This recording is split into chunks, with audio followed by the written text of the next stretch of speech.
Selon les projections diffusées à 22 heures, heure anglaise, le Premier ministre Boris Johnson obtiendrait une très large majorité, avec 368 sièges. Le meilleur score des conservateurs depuis Margaret Thatcher. Les travaillistes s'effondrent, et le Brexit se rapproche.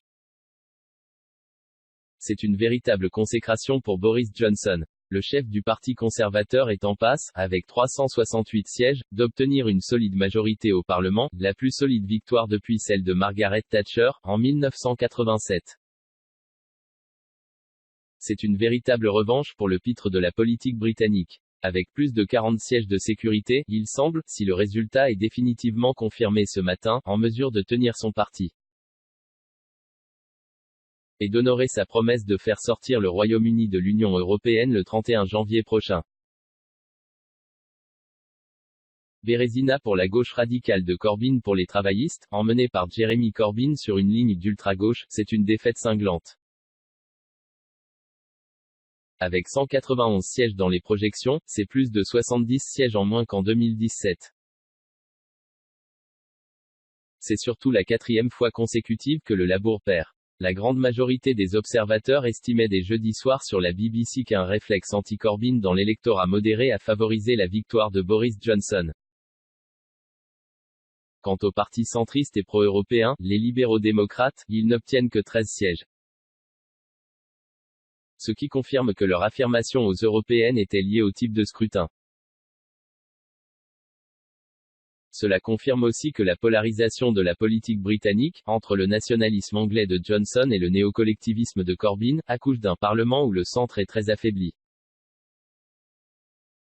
Brexit le 31 janvier. Avec un tel résultat, la perspective d'un Brexit le 31 janvier prochain est plus sérieuse que jamais.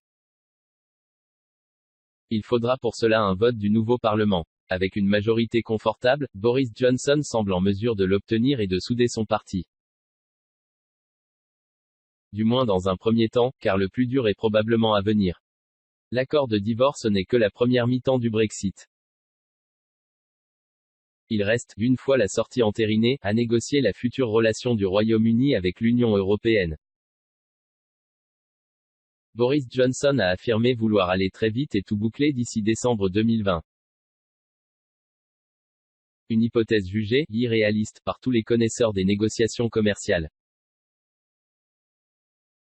D'autant qu'avant le 1er juillet, l'UE et le Royaume-Uni devront décider d'un prolongement, d'1 ou 2 ans, de la période de transition. Le plus dur à venir pour le Brexit durant toute la campagne électorale, Boris Johnson n'a cessé de proclamer qu'il entendait, après le divorce du 31 janvier, négocier un nouvel accord commercial avec les Européens en moins de 11 mois, d'ici le 31 décembre 2020. Un objectif jugé irréaliste par tous les observateurs, car un premier écueil se présentera en juin. Londres décidera-t-elle ou non de repousser la durée de la transition? Johnson a donc 6 mois, et non 11, pour trouver une solution. Le temps de la ratification impliquant en outre, pour ce second accord, non seulement le Parlement européen mais aussi tous les parlements nationaux et même régionaux. 3 scénarios pour l'Europe. Ces différences internes au Parti conservateur ne vont donc pas disparaître.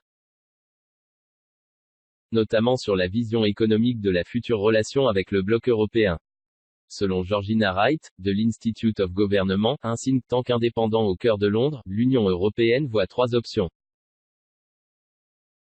La première, c'est que le Premier ministre cherche un accord de libre-échange robuste, large, complexe. Il faudra alors prolonger la transition et aller au-delà du 31 décembre 2020. Si, au contraire, la date butoir de fin décembre 2020 est plus importante qu'un accord complexe, il se peut que l'UE offre finalement un accord très basique, couvrant les bases d'un accord de libre-échange, et repousse toutes les discussions sur la finance à plus tard. Ce n'est pas parfait, mais au moins à ce niveau-là on aurait quelque chose d'ici fin 2020. La tentation de Singapour, d'autant plus que les purs et durs du Brexit n'ont toujours pas abandonné l'espoir d'une sortie sans accord. Dans le but de faire du Royaume-Uni une sorte de Singapour sur la Tamise, comme l'expression a été utilisée à Londres ces derniers mois, à savoir un franc-tireur aux portes de l'Europe, résolu à pratiquer le dumping sur tout ce qui bouge, et se faisant fort d'un accord avec l'Amérique de Trump pour cela. On n'en est pas là.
you